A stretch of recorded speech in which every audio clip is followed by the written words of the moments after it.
Are you curious about Gestalt language processing? You are not alone. Join me, Karin Koukeyan, and speech therapy PD for our podcast, The Gestalt Get Together. Our episodes try to balance the enthusiasm and excitement about GLP and its associated intervention ideas, as well as a healthy dose of skepticism about how to understand and integrate this paradigm shift into your career and the field at large. We hope that you can get together with us to learn more about Gestalts.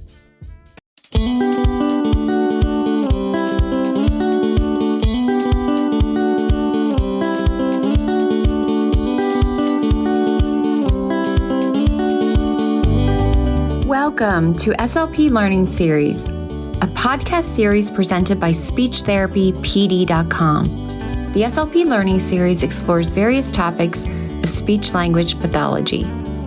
Each season dives deeper into a topic with a different host and guests who are leaders in the field. Some topics include stuttering, AAC, sports concussion, teletherapy, ethics, and more.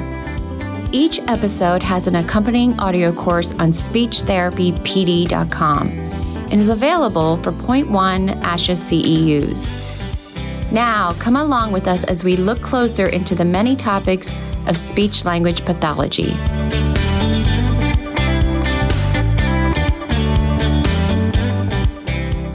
Welcome to Season 7, Telepractice. It's not just screen time.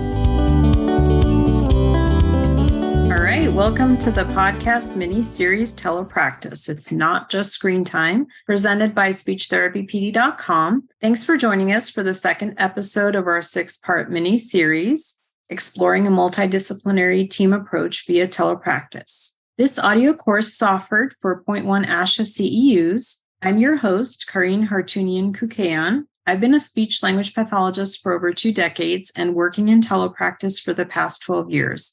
Serving in both special education and healthcare. As a reminder, if your state license requires CEUs, be sure to complete all course modules, including the one that says quiz, before the end of today on your SpeechTherapyPD.com account. Now, here are the financial and non-financial disclosures. Karin Koukeyan is the host of this podcast and receives compensation from SpeechTherapyPD.com, and she is also currently the clinical program director at SLP Tele. Her non-financial disclosures are that she is the current SIG 18 associate coordinator for ASHA. Tricia Castellan receives an honorarium from SpeechTherapyPD.com for this episode and receives a salary from the Stepping Stones group. She does not have any non-financial disclosures. And now here's a little bit about our guest today.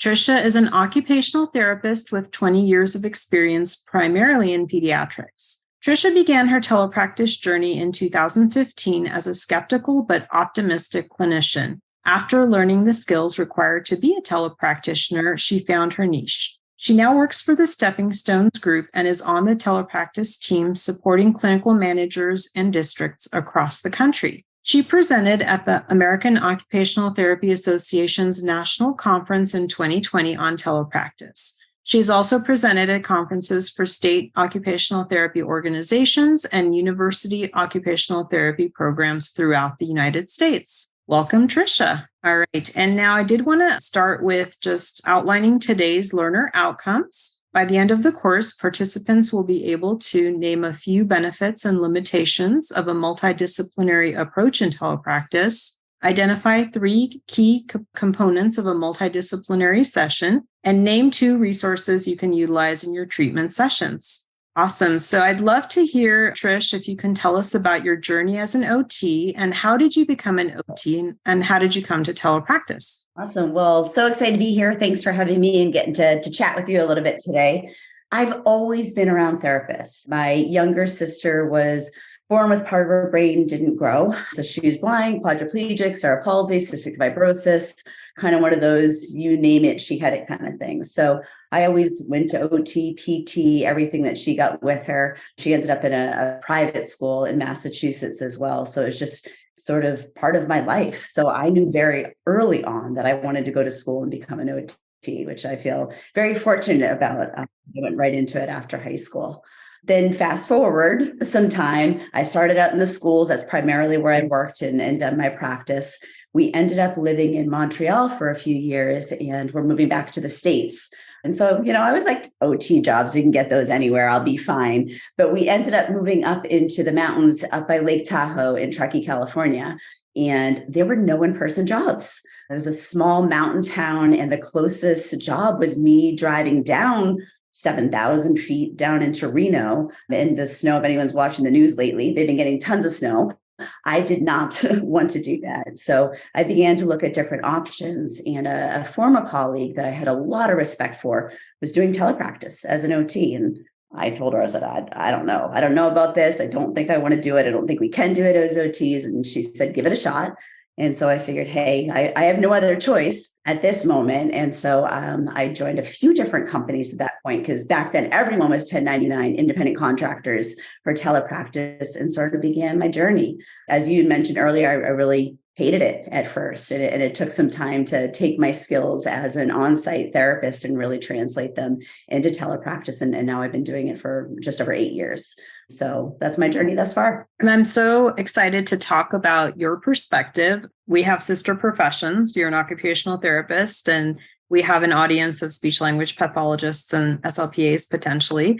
So we'd love to hear your perspective on all of this. And so let's kind of start with defining some of the terms that are used in the industry to describe the folks on the other side that are basically there to help us. So if you don't mind kind of sharing some of the terms that you'll be using throughout the podcast. Depending on ways that you utilize telepractice, different companies, different people, a different terminology. So I think through what you might hear is just use a parent, right? They could be that person, facilitator, care partner, assistant, paraprofessional, e-helper. There's so many different terms to just know that we might kind of toss those around as we're chatting, and they all really mean the same thing, that other person on the other side of the computer that's helping whoever it is that you're directly working with. Thank you. Thank you for clarifying. So today we are going to be discussing a multidisciplinary approach. Before we dive into the meat of the conversation, what does the term multidisciplinary mean exactly? Yeah, this was a little bit of a journey for me to kind of wrap my head around. So when we first talked about doing the podcast, I had sort of a vision in my head of what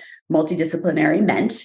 And then I started doing a little research and also talking to other professionals in different disciplines, and everyone's perspective and definition of that term was a little bit different.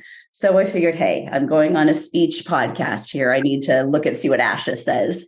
And there were different criteria. Multidisciplinary is working separately and independently. I think often of when the schools, they have that like multidisciplinary report, right? Here's the template. Everyone does their part and throws it on and then presents it to the family.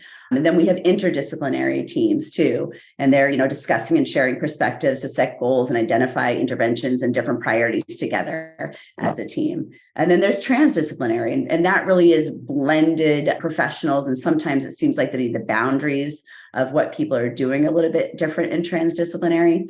So as I was reading those definitions, I then realized read that ASHA really is shifting not away from some of those terms, but incorporating and following the World Health Organization, the WHO, and using two different terms. So one is interprofessional education, or IPE, and the other is interprofessional collaborative practice, or IPP. So one is a little bit more focused on two or more professions learning from each other about different clientele they're working with. And then IPP is the multiple service providers from different backgrounds, really giving that comprehensive care, whether it's a healthcare or education that they're working, depending on what area they're working in. So I feel like while we're using the term multidisciplinary today, I think IPP is more kind of where we're headed as we're talking about that too, which is really exciting that like universally everyone's going to be using the same language and not kind of having our own definitions anymore. Love it. And we do love our alphabet soup. So I love to add to that.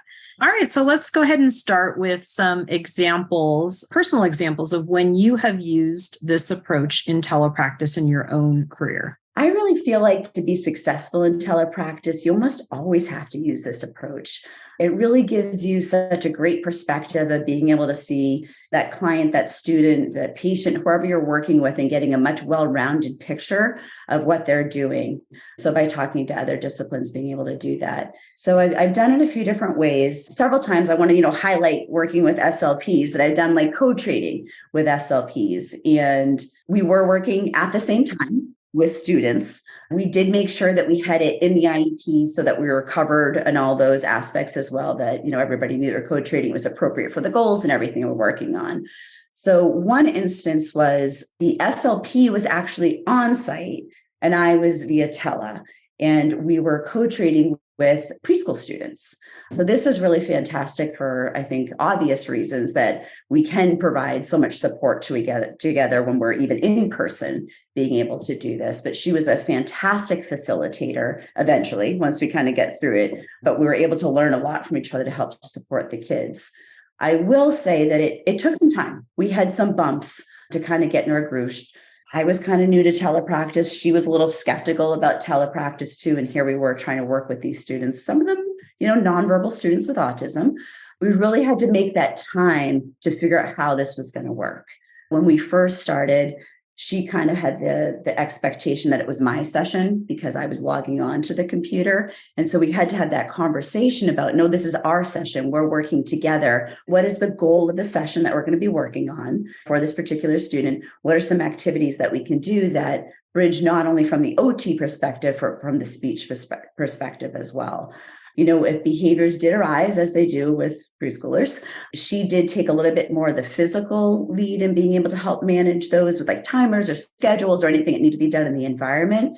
But the unique part of that was I could almost take a step back from it because I wasn't physically there, and being able to see it from a different perspective, that we worked through it a little bit better together in hindsight, where like after the session. There was a little boy that we used to work with, and the first session he came up and I came on the computer and he screamed and ran away. Like I was like, oh man, this is not going to work. This is not going to be a good session at all. And we had to very slowly introduce the computer to him.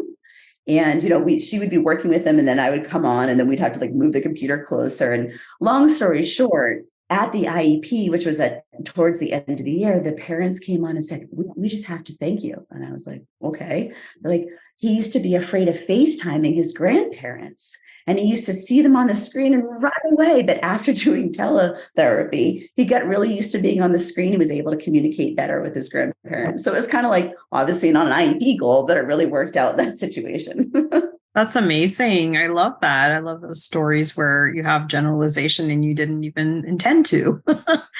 So let's see. Would any of this also be possible in a clinic setting? Because I know you did describe some basically ways to do it in the school setting, but what about in like an outpatient clinic setting, if you don't mind remarking about that? No, absolutely. I think it's really the same principles no matter where you are. So first, when you say clinic setting, I'm going, okay, is one of the disciplines or one of the people in person is someone via tele? Are they both via tele, right? So how is that looking? What are the goals that we're working on for that student that you can, or for the client, to make sure that you're collaborating together to prepare those sessions? But I think it can absolutely be done. I think in a clinic setting, there's potentially some more setup that might need to be done. Thinking of my OT brain in a clinic, we have a lot of sensory equipment, different things that we're doing there. And so is the OT on site there and the SLP's tele, like what is that really looking like? So being able to communicate and having a really set plan for not only what needs to be in the environment, but if behaviors or things get off track, how are you going to kind of handle that together as well? But I think it's a great opportunity to really do this in any setting. Awesome. And then give us a little more detail about how it would work if both the SLP and, let's say, the OT were attending to the session via teletherapy. That makes me immediately go to one of my favorite kiddos. He was a 14-year-old student with Down syndrome. He attended a charter school, but he was so far away from everything that he ended up doing more like a homeschool virtual program. And if he had been on campus, it would have been a life skills program that he was in. When I inherited his goals, there were many functional life skills goals, such as making a snack, doing some laundry things. So different than when we typically think of what we're doing in a school-based setting. He also had an AAC device that we were utilizing too. So again, the SLP that was on his case was also the same company that I was with. So both via Telepractice. We took a look at his goals, got it written into the IEP that one of our sessions a week would be co-treating, and then we each had a session a week that were one-on-one individual as well. But we got to do a lot of fun things together to be able to bring in that AAC device and have him improve his communication while also working on those functional things to increase his independence was really neat. We were very structured of how we operated together. So we met before each session to go over things because we needed all the visuals for the AAC, like all those pieces to make sure that we were on the same page. And then immediately after each session, we met to say what went well, what didn't go so great, how can we improve next time. We also often, I wouldn't say weekly, but maybe monthly, had a meeting with mom too to get her input of how things were going. One thing we had to be really cautious of was making sure we weren't bombarding the parent too much with both of our eyes coming in at the same time. So having that communication afterwards with the parent who was the facilitator at the time was really an important piece of that as well. And she helped us with the setup for everything that we needed for each session, which was really great. So it sounds like a lot of consultation was utilized in this model. Do you mind kind of elaborating on that a little bit? Yeah. What I just kind of touched upon was like that bombardment of the parent, the facilitator, the e-helper, whoever that is. I think especially when you get two professionals together, you get a little excited. You can maybe use a little too much jargon and speak too much at them. And I try to always think when I'm consulting with someone, how is that making them feel? Like we're getting very used to being on the computer, talking this way, functioning this way, being in meetings this way, but not everybody has that experience. So if that e-helper, facilitator, parent is on the other end and we're giving them all this information, how are they able to take? So all that being said is building that rapport first, identifying what's the best way for them to hear the information for that consultation, I think is really important. Is there one person who kind of takes the lead in that communication piece to help facilitate that? And then whenever I do a consult, regardless if it's the parent, the teacher, another healthcare professional, I follow up with an email. Not every word, but here are the highlights, the recap of what we did. So if it was too much verbally, then we had that follow-up too to make sure that we're all on the same page. And I think that's really important with teleconsultations. How can you tell if it was too much and it went over their head? Because I know oftentimes, at least in my experience, if somebody doesn't like something, most people are not going to bring it up. So what are some ways that you've kind of identified that maybe it was a little too much, or maybe you were fortunate and the folks you worked with were very open about that? I don't know, but I don't find that is the case. Every time it was perfect. We never had any issues. SLP is probably more than anyone great at reading nonverbal cues, right? Like when you're looking at them and you're not physically there, you actually maybe pick up on them more easily that you're seeing their face. I mean, I had some eye rolls at me that parents that I knew didn't want to be doing telepractice or trying to cut it short, the yeah, dismissive kind of attitude towards things. So how did we handle that case by case? I try to make that rapport really established well first. So we feel comfortable. There's like a personal connection on some level while being professional, obviously, that the personal connection there with them. So you get that comfort level, being able to see how they're responding to what you're saying. And if you need to cut something short because you're identifying it's too much, then cut it short. Say, hey, let's just focus on this for the next session. Then we'll come back to this, and being able to judge it just like we would working with our clients. It's the same thing with working with that facilitator, that person on the other end. Yeah, definitely. You have to be very patient. Any examples or comments about working with behavioral therapy? I know it goes just kind of hand in hand, speech and OT and behavioral therapy, or ABA. Any experiences there? Yeah, I did have, again, in the school, it was a student who there was the RBT working with them. So that person was there 40 hours a week. Again, this student was in a homeschool virtual school program at the time to be able to receive that ABA with such intensity.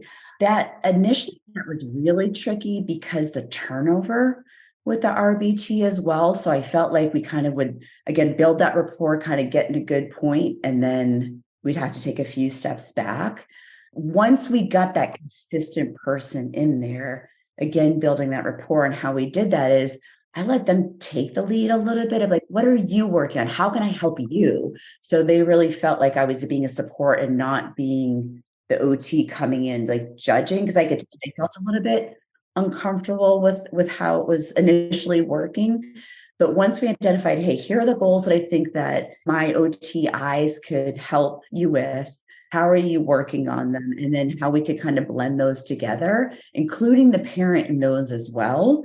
It became really successful. We even had sessions, again, because this was a school environment, there was a special education teacher who more or less was the case manager, the more direct because of the level of ABA the student was receiving. But we started to loop that teacher in as well. And so we'd all meet together while the RBT was working with the student or whatever, and then collaborate after while the kiddo was having a break or whatever was happening, that we would then talk about different things that had come up in the past week, what mom was doing, and really worked as a team together too. And even the SLP came into some of those too. So it really was that true like IEP team feeling of getting all the disciplines together to be able to help support that child, that student. I love how you are suggesting having the other professional take the lead as a way of even building that trust through the multidisciplinary approach.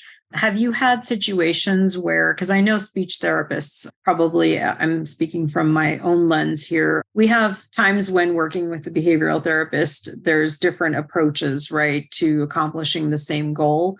Do you have any examples of where you guys were working on the same goal and just the approaches were conflicting and there was like a disagreement about that, and how you kind of work through that?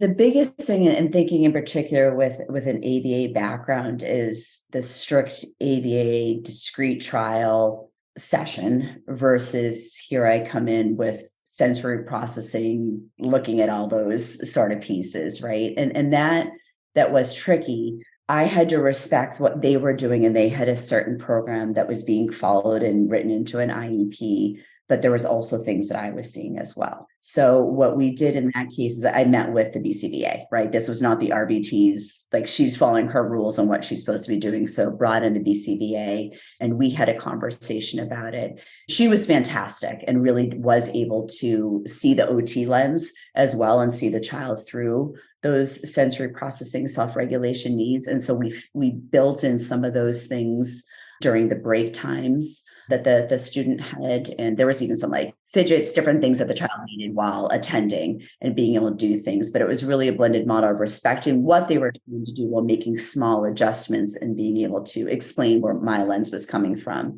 I was fortunate that this BCBA was very open to that. I know I've heard stories that it's not quite like that. And it did take time. It wasn't an immediate, it's baby steps with these things. And I think that's the biggest thing is like, don't expect it to just magically happen. There has to be that professional trust, respect of where we're all coming from our different disciplines as well. But you learn so much. Like I love co-treating with SLPs because we learn so much from each other that then you can carry over into other areas as well when you're working with other clients. Love it. Let's talk a little bit about benefits and limitations of a multidisciplinary approach in telepractice. Do you want to kind of start off with some of the benefits? Yeah. ASHA did a survey and they had 95% of SLPs and audiologists reported that they have improved outcomes when they use this approach. So I thought that's a really high number. So again, they're reporting it, but I just thought that was fantastic. So really improved outcomes. That's number one. What's better than that? You have different lenses supporting the child's needs, which I just touched upon. It's not just your OT or just your speech need. You're able to kind of bring in those other things and get maybe just a different perspective of the client that you're working with. I think you really become a much more well-rounded professional too, because you're learning so much from other people. You're developing that well-rounded program for the parent and the caregiver. They're involved too, right? So there's buy-in from that, which I think is fantastic. So they're able to carry things out. And I also, what I was referring to that SLP that was on site, and then I was tele, that you might see things differently because you're in different environments. So that's not necessarily like a multidisciplinary, but just that hybrid approach and multidisciplinary all at the same time. You really can bounce ideas off each other and be able to see different things because you're you have different lenses. Behaviorally, I could see things different. I wasn't involved with it. Seeing things different because she was in the environment and able to, tell me what she was seeing too. So I think those are some really good benefits. Excellent. So what are some limitations of a multidisciplinary approach when you're working in telepractice? I think number one is if you don't have that equal partnership, right? One person's taking the lead, doing all the planning, all dominating things maybe in any given scenario. So really being able to make sure that you're all listening to each other and respecting the different lenses that we're all coming from. You might not have buy-in from all team members. That again happened with me initially with somebody on site when I was tele, is because they were reluctant about tele too. It took a little more time for them to get that buy-in piece. And also buy-in from families, that e-helper, that facilitator, whoever it is. Are they able to really see the benefit of not only telepractice, if you get them to buy in there, but now multiple disciplines coming in from telepractice too. So making sure that they feel supported and you have the buy-in there.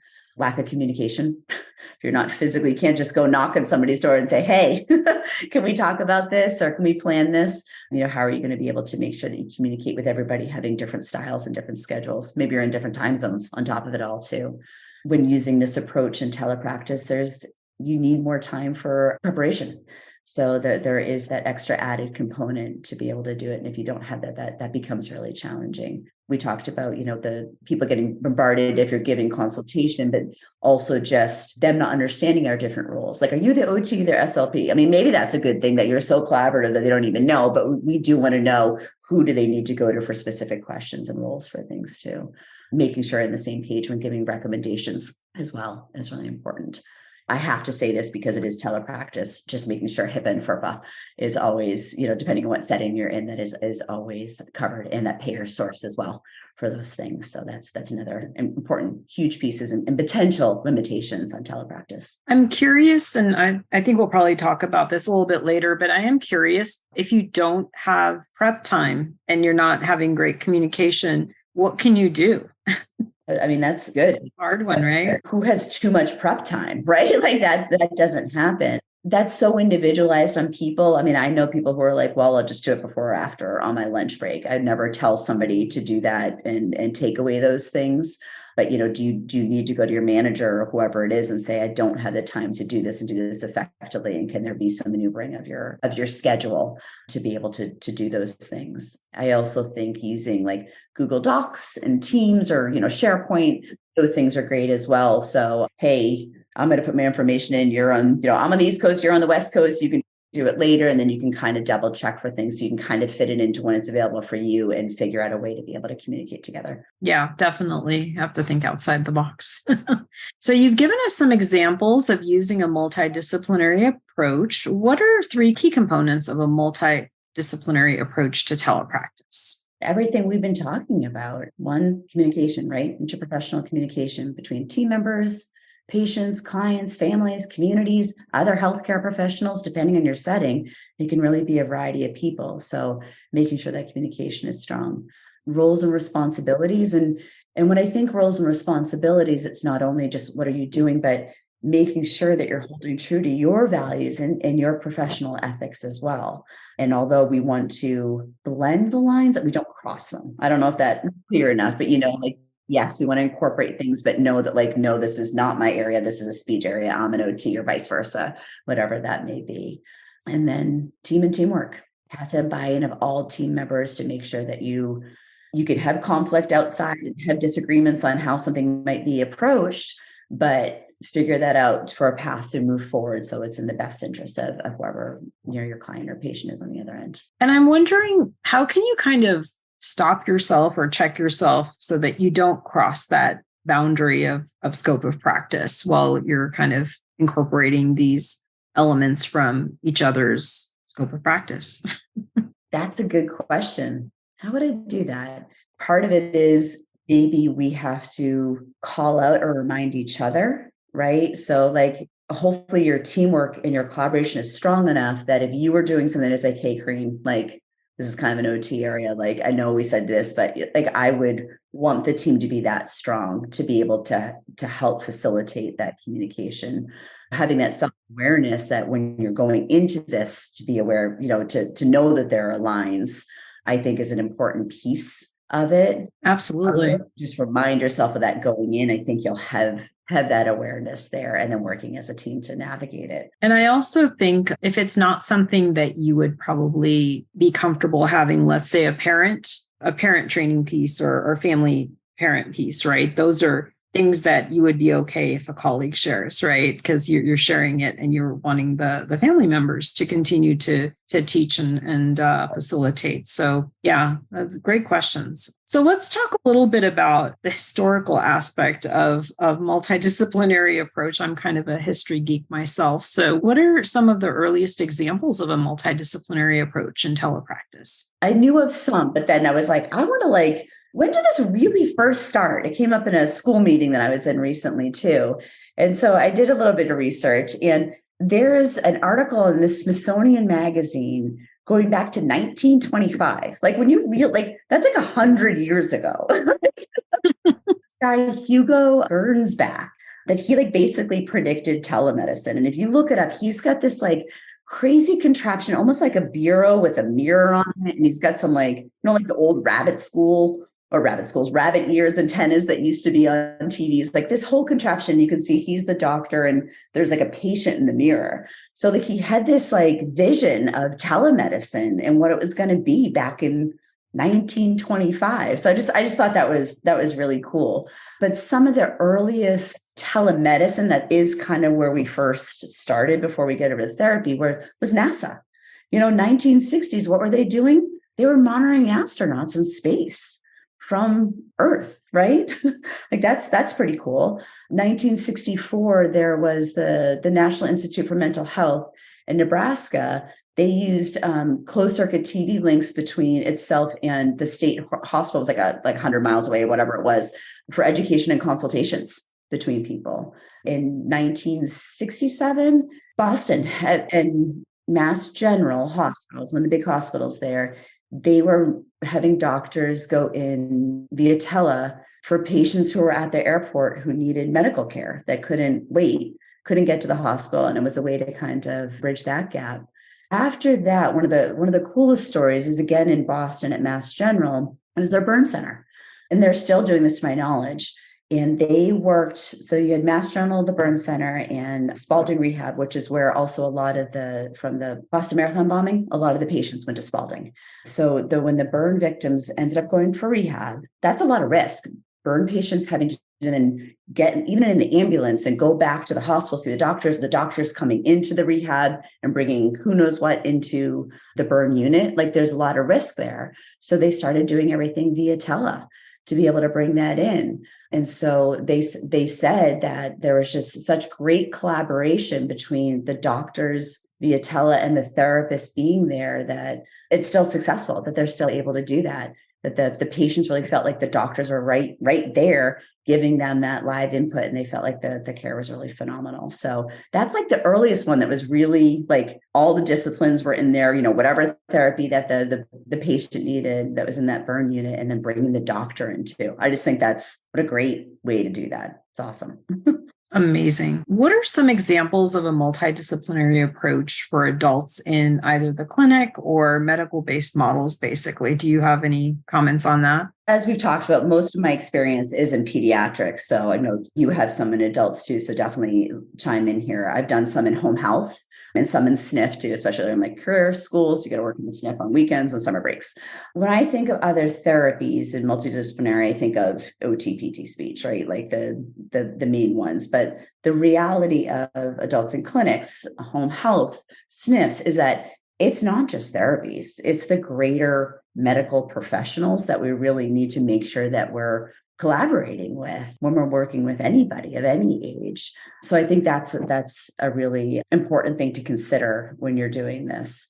I have not done tele for adults in clinics or anything. So really this is speculation for me, to be just very honest, but it's still the same principles. It's still communicating with other disciplines, making sure that you're incorporating that you're all on the same page, that you're documenting where people can see it, even if you're not all physically there. The other thing I think you can really consider is a hybrid approach too. I know this is different if you're in different states and that's not physically feasible, but especially when I think home health, right? There are some things that are maybe not safe to do via tele. OTs, I'm thinking transfers into some bathtub showering. You're not going to have someone in the shower and putting that over the internet.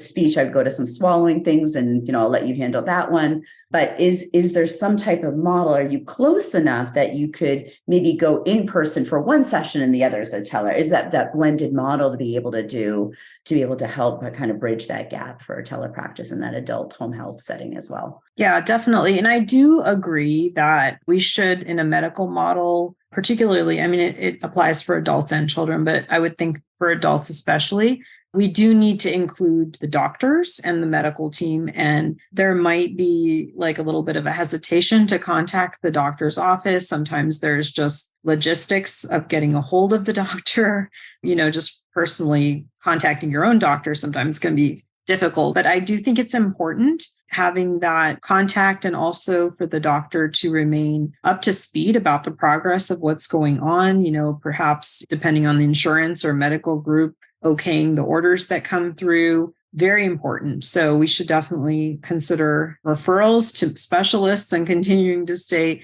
in touch with them, whether it's the ENT from a speech perspective to just to kind of comment on the teletherapy aspect of what we can do. Dysphagia, for sure. That's something that I believe we could do a bedside swallow, but you need to make sure, or a clinical swallow assessment via teletherapy. But if there is a need for a video fluoroscopy or an MBSS or a FEES, very important to make sure you refer out for that. And even like maybe collaborating with a dietitian. It just all depends. I know typically a skilled nursing facility doesn't have teletherapy as an option, but once that individual returns back home for any purpose for rehabilitating, I guess they return back home, then we can kind of bring in some of these other specialists. When they're at a facility, it's a little bit easier, just like, we were talking about with pediatrics, if you're at a school, somehow all of these specialists might come together. But once a client or patient returns back home, then you're kind of at the mercy of who's referring whom, what your insurance is.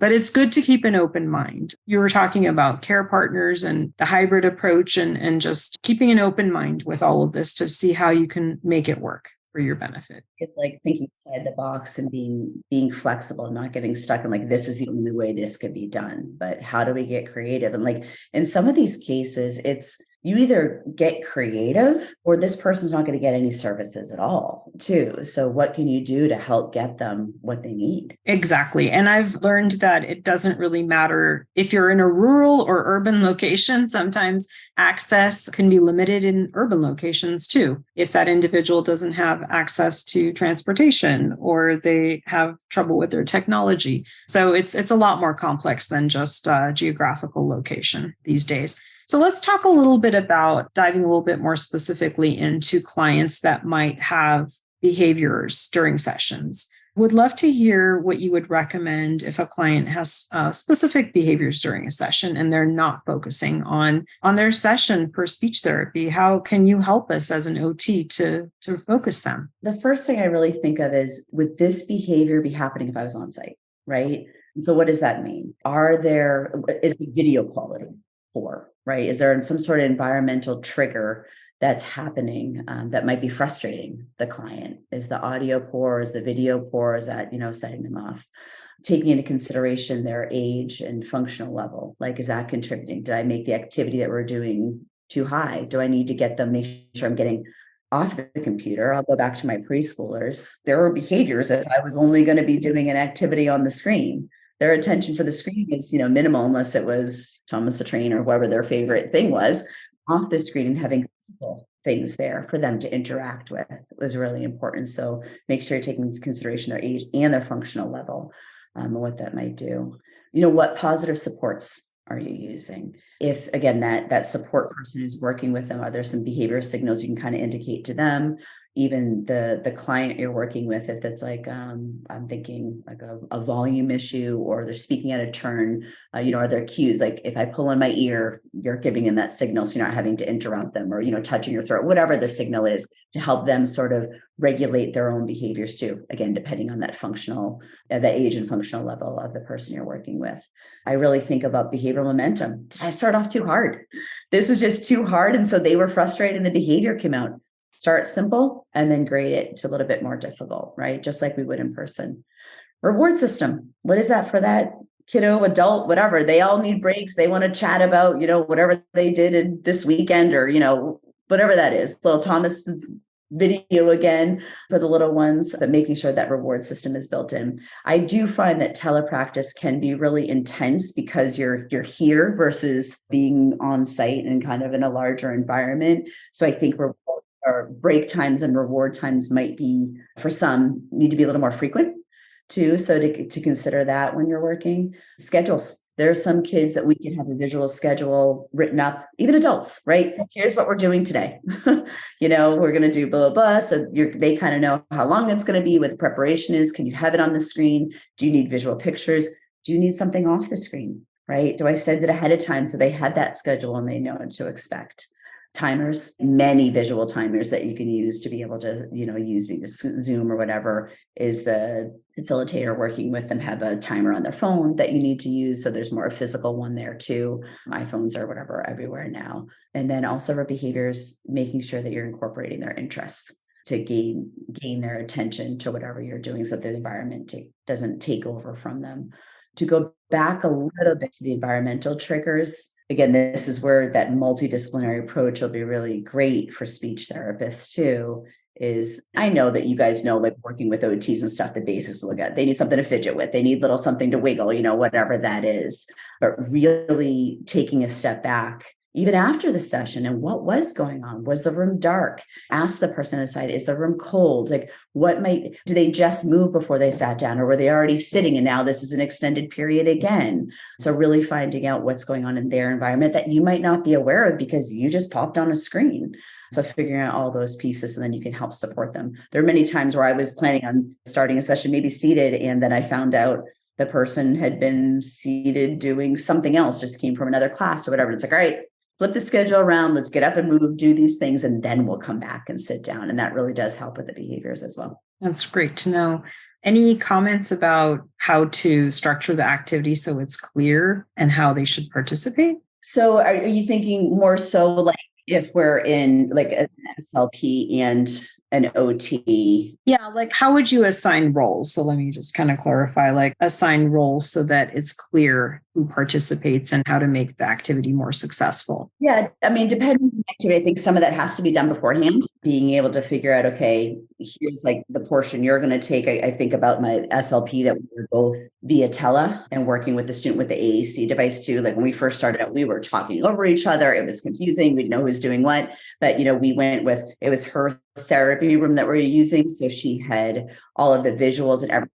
Her role. Then when we got to a certain part that was the actual activity, he was making a snack. Then I did more of the speaking, and then she came back. So really knowing whose roles were there so that the child understood helped his behavior be a lot better because we weren't talking over each other and things like that. That was really helpful. And then for kids, when you're structuring that activity, making sure that you're using different models. So as we know, or in adults, people have different learning preferences. So do we need a physical model? Do we need that visual model? Do we need auditory? What works best? And probably all of them, right? So you're really getting across what the expectation is for the person on the other side so that they can be set up for success. Awesome. And then how about consistency? What should we consider when it comes to consistency of behaviors, whether it's your behavior or your roles within these sessions, if that makes sense? I mean, you always try to be as consistent as possible, right? Especially when something's working. So I think you try to be, and don't try to walk away. Like we tried to schedule, it didn't work. There was still behaviors. So forget that. I'm not going to do it again. But really making sure if you start with that schedule and there's, even on a PowerPoint and you have like, this is what it's going to do, the adult, the patient, the kiddo, whoever it is, will get used to that being like, I'm going to walk in and I'm going to get the schedule. Now being said, if you show a schedule, every single time. And every time you get into behavior, the person screams and runs away. Well, maybe we need to like start with something else first before we introduce that schedule, but trying to be consistent so they know what's expected and what's coming and they're not thrown off by that. Yeah, definitely agree with that. So let's talk about some resources, some specific resources that we can utilize in treatment sessions. ASHA really has a lot. And I know sometimes the website can be a little tricky to navigate and there's a lot going on there, but there are a lot of good resources there. There's one that the IPP, there's a case rubric, which it's really fantastic. So it's a document, and we'll give you guys a handout after this that you can have a link to it. But there's a document that the whole team can use, and it goes over like, here's the assessment plan. You know, what is everyone looking at? What are their goals? And it is just in like a PDF format. But I wanted to share it with everybody because I love it to be able to take. And again, like we were talking about before, put on that Google Doc, like make it your own. Who are all the providers for this client? What are the goals everybody's working on? What are your session times and days? So everybody's aware that working with the same client on there. So I just thought that rubric was so awesome to be able to get everybody on the same page and have those key pieces. Then you just take and have to modify it for Tele because you're not going to be able to physically write on it together. That's easy, and modify it to you see fit. There's also a great IPE checklist for the education piece as you're trying to learn yourself of how to learn from others and making sure you're kind of checking all those boxes. Some other like resources for treatment sessions is for those of you working with adults, there can be many of the same home exercise programs like MedBridge, whatever it is that you're utilizing that you would have in person. How do you, get those, download them, email them after the sessions, screen share them during sessions, so you're still able to utilize those. For pediatrics, I have a couple that I really love. News ELA. I don't know if you've ever seen that website. I used to thought it was called Newsella, but then a teacher said News ELA, and I'm like, oh, that makes a lot more sense. So. But it's all like current topics and news that you can do. So you can put in like the kiddo's grade or wherever their reading level is at. So this is for adults, and it brings up like current events that are happening. And you can use that for any discipline, for activities or different things for a treatment session. So I thought that was cool. And there's another one called Mind Momo. And it's like a web that you can do to like pre-writing activities. You can type in there and save it. So again, thinking about some of my students, SLP might be working on some writing language activities. The teacher I might, so you could all share that website with the student to be able to kind of work on the same goal or same project that the student's already working on for class too. So I really love those kind of web-based things that everyone can collaborate on the same piece and be able to bring it in.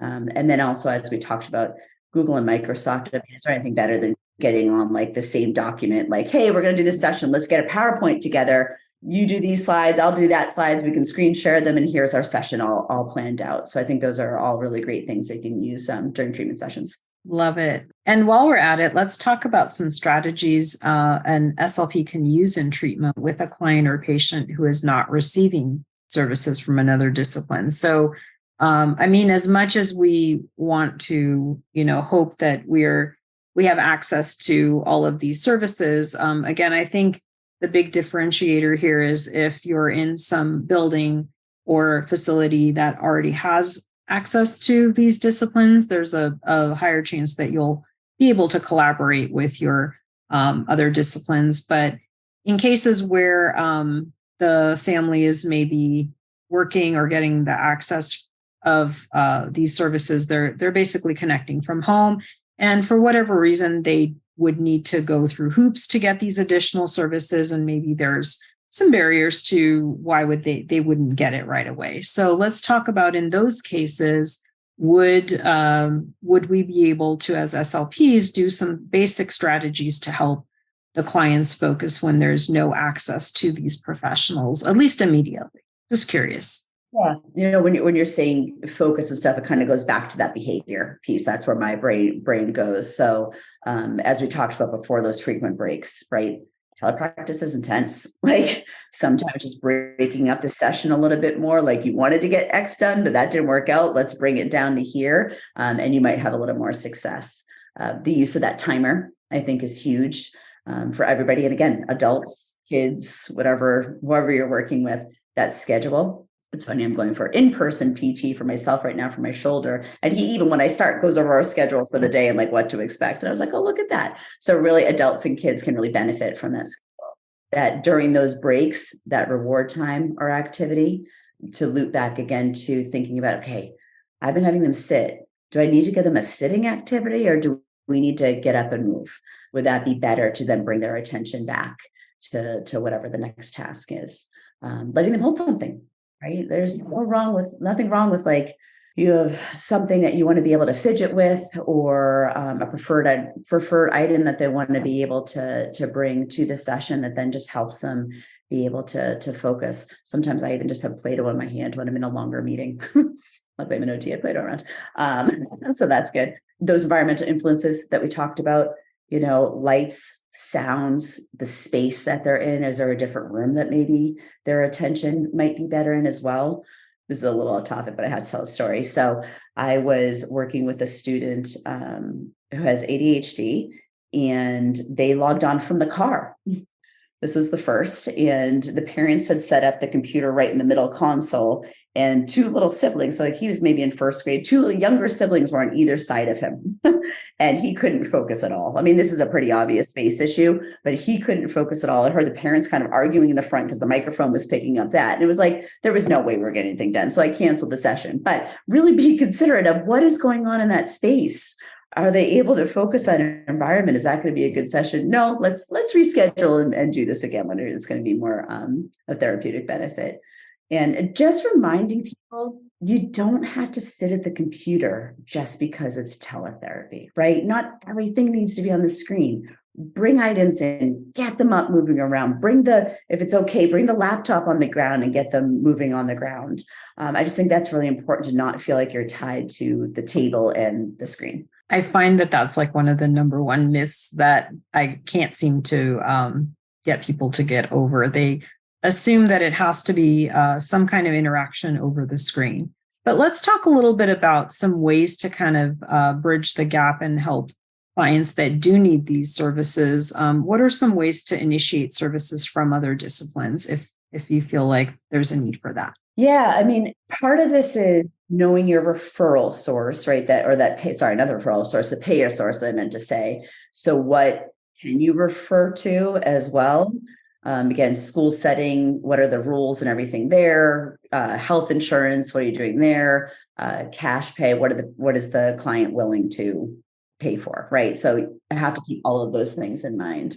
I've also been really appreciative, regardless of the setting that I've been in, whoever, if it's an SLP wanting to refer over, they talk to me first. That referral doesn't just show up, but you do that quick consultation of, hey, I have this kiddo or this client, this adult that I'm working with, this is what I'm seeing. Would they be an appropriate referral to coming over to you? And I think that just helps bridge things a little bit too. Picking up the phone, do you know another SLP in the area that you can give, very basic information of, I have a client that is showing these kind of things, would a speech referral be appropriate? And then you can dive into that area. But I think those are really pieces, get that collaboration, because sometimes before you make that referral, it ends up just being a quick consultation, right? Of like, hey, you know what, try this and get back to me and say, oh, you know what, that worked. It wasn't the referral I needed. This actually was all I needed, was a quick consult, and move on. Again, being careful of HIPAA for all those things that you're functioning within. I just saw on LinkedIn this week, there's a new directory called OT Potential Directory. I just saw it on LinkedIn. So it's pretty cool. I clicked on it. They have, and I think this is great for SLPs who are looking for OTs. You can go to this website and you can click that you need what state you need them in, what their area, like their specialty is, and if they do telehealth, and if they're accepting clients. So what a great way, if you're doing outpatient or your own private practice and you don't have that built up referral source, if you're in another state doing tele, that you could go to this directory and be able to potentially find an OT in that area to be able to collaborate with and refer out to. I just thought that was pretty cool and just came across this week. Let's talk a little bit about how to address clients in general. Any specifics as to when we're referring to our clients, do we use the person first language or identity first language? Well, like a great topic and a hot topic at the same time too, right? This is sort of the United States in general. I think, with everything. But when I watch and I hear and listening to how people are debating, I guess I'll call it an issue, this topic, is it person first? Is it identity first? I think you have to go to the client, go to the family and say, how do you want to be addressed? It's not always just about what our views are, but making sure that we're really respecting how they want to be addressed. And that's a really important piece. I think it's a really good question you brought up. Thank you. And also just wanted to get your opinion on what would be best practice when a client seems to need the help of another discipline. There's no actual progress on speech. So how would we address that scenario? I think similar to like we talked about before, of collaborating and getting that opinion first and making sure it's a good referral. But I also suggest like pausing for a moment, right? So has there really been no progress? Like, I think, you're working with somebody and sometimes you're like, there's been no progress. Then you go back to your notes and you're like, oh, actually, they made a lot of progress. So really looking at that, looking at your data, your session notes and your goals. If you need to, I've done it myself. Like there was no progress because the goal wasn't appropriate. Do I need to readjust something to then get them to that next level and address that original goal a little bit later too? And then finding out, if there are other goals that need to be addressed, are those within the scope of practice of speech, of OT, or whoever's doing it, and then trying to be able to find that referral out. I think that if you're doing tele and it's in a state that you're not physically located in and know that area, it's also part of our responsibility is to get to know the referral sources in that area too, so that you can become part of that community and you're not so far removed. Because in outpatient, that's huge, right? When a family comes in and they need a referral to X, Y, or Z, you want to be able to give them something or point them in the right direction. If you're living in Alabama and your clients are in Wisconsin, it's our professional responsibility to get to know that area a little bit more to really make sure that we're doing best by that client, in my opinion. Absolutely. What do we do? I mean, there is this tendency to want to keep clients on if they have particular diagnoses. What comes to mind is the ASD diagnoses. It tends to kind of come with the territory that we want to kind of keep them on for the long term.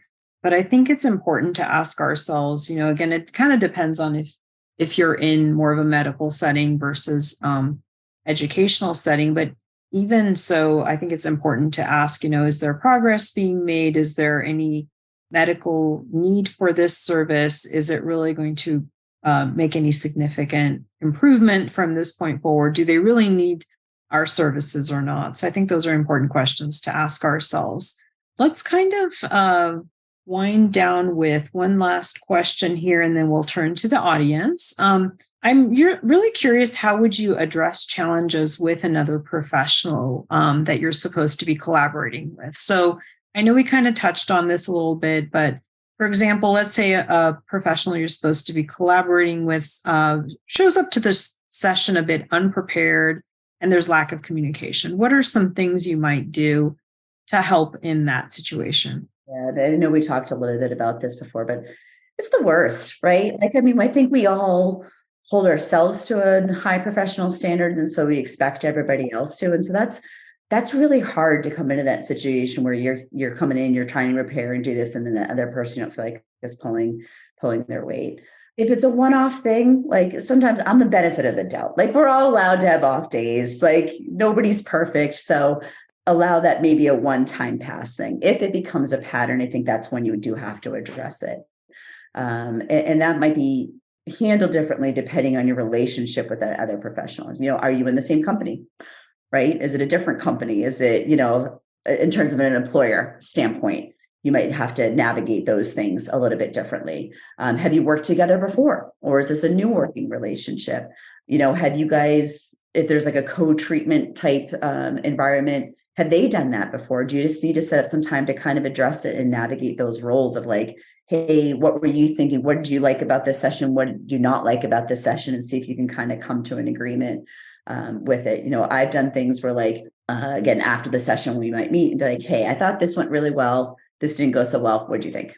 Give them that time to share as well. Hey, next time I think I want to try this. What do you think about that? And so you're getting that buy-in. If there's something you want them to do, like, hey, this might be better if we meet beforehand so we can prep and come up with the schedule. Can we get that into our schedule? And kind of taking the lead in that communication to help figure out whatever it was that was missing to be able to help move it forward. Definitely. Let's take a question or two from the audience now. So we do have a question about funding. How is funding accomplished when co-treating, more so in clinic treatment than schools? I don't know if you have any comments on that. I know that's a little complex. I don't want to say too much on that because the payer sources and health insurance state by state and everybody can be so different.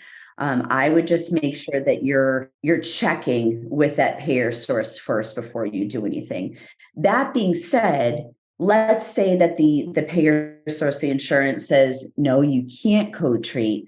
You can still use this approach, right? Like you can still collaborate outside of, talk about what's going on in your sessions, ways to incorporate things from another discipline potentially into your session, help with behavior strategies, whatever it is. So don't shy away from the communication collaboration piece if you're, had the same client that you're working on, even if you can't directly do the session together. Yeah, it is a bit complex. There are companies that do behavioral therapy that are perfectly okay. Their funding sources are completely different. They're perfectly okay with being present in a person's home while the speech therapist maybe does the teletherapy. So it just all depends on the company, and you may need help to try to find out the answer to that as far as the referral sources. Second question here had to do with wanting the names of the resources in the chat, which I have copied and pasted here, but we will have that in the handout as well. Another question here. Okay, so it looks like this might be a technical question. They're having trouble downloading the handouts. So we will definitely make sure that they are able to do that after this podcast. So no worries there. So I think with that, we'll kind of wrap it up here. Thank you so much, Tricia, for being here today. We truly appreciate your research, education, and expertise you provided about exploring a multidisciplinary team approach via telepractice. As a reminder, if your state license requires CEUs, be sure to complete all course modules, including the ones that say quiz before the end of today on your speechtherapypd.com account. And then please be sure to join us for our next episode in this series as well. We will be discussing exploring telepractice around the globe, international considerations. All right. Have a great evening. Thank you so much. Thanks. Thank you for joining us for tonight's course. To complete the course, you must log into your account and complete the quiz and the survey. If you have indicated that you're a part of the ASHA registry and entered both your ASHA number and a complete mailing address in your account profile prior to the course completion, we will submit earned CEUs to ASHA. Please allow 1 to 2 months from the completion date for your CEUs to be reflected on your ASHA transcript. Please note that if this information is missing, we cannot submit to ASHA on your behalf. Thanks again for joining us. We hope to see you next time.